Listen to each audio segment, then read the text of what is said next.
was thinking through it. I think in many ways, a lot of people in the church today have a misconception about the mission of Jesus. And I wrote down a few thoughts, and this is not an aside, but I think it is something that is fitting because of the text we're in, that many people confuse Jesus' mission.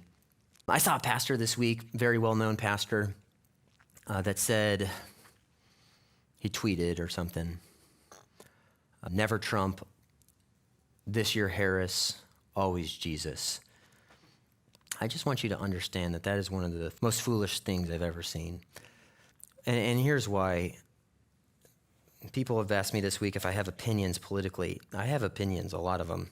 I'm not a political commentator. I'm a preacher of the Bible, but certain things politically are more theological than they used to be. So let me just give you some things about where I stand, because people have texted me a few things, and I'll just, this stuff is not hard for me to say. Number one, the Democratic Party is a demonic death cult under the power and influence of Satan. Hold on.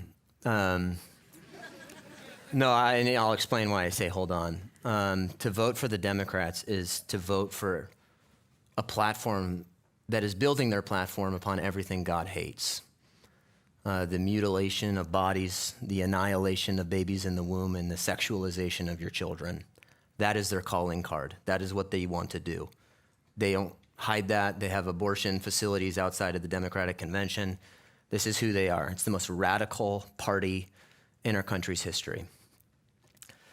So I don't see how you could be a Christian and vote for a party who promotes everything that God hates. That's the first thing. Secondly, you have a responsibility and privilege to vote for the option that best stems the tide of evil. I want you to also understand that there are no perfect candidates in this election. They're both broken people, but one of them presents a far better option at the preservation of life and the upholding of the family than the other. A failure to vote is a failure to express our gratitude to the men and women that have died for our country and given us the freedom that we have today. It's also a failure to, I believe, obey the calling that we have to uphold the righteousness in our land. You don't have to like the personality, you just vote for the best option between the policies, and one of them is far less worse than the other. I think that's obvious.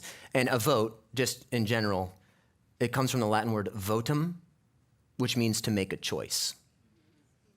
You're not voting for a pastor, you're voting for a guy that, as best we have as an option, upholds righteousness in the land.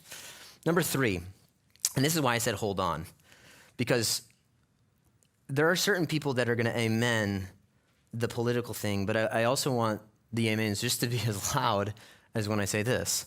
Our hope is not in a political party. Who is in the White House is far less important than who is on the throne in heaven. And I want you to also understand, because I've watched some videos this week that contradict this idea, the advancement of the gospel isn't reliant a single ounce upon who is president.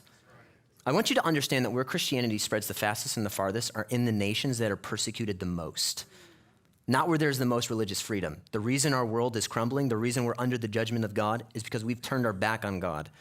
And if you want to see political reform, you need to see a spiritual revival. It's not the other way around. You don't pursue political reform so that there can be a spiritual revival. So when people say things like, we need to get this guy in office and then there will be a spiritual revival in our land, no, there won't be. No, there won't be.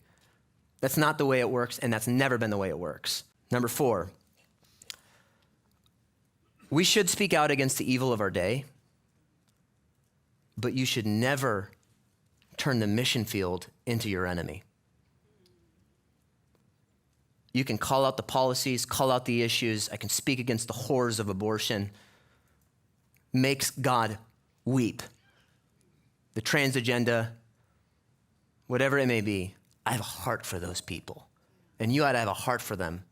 And you can get riled up on Twitter, and you can live in your insulated bubble and start looking at them. No, that's why you're here. And if you don't understand that, you don't understand what your mission is as a Christian.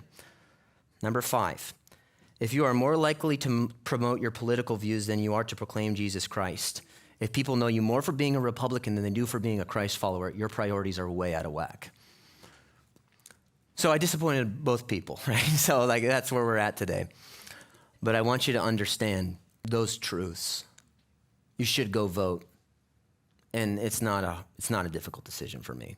But I also want to know, but then I also want you to know that our hope is not in who's in office. There's ditches on both sides. You have the people that say Jesus 2024. I don't know what that means.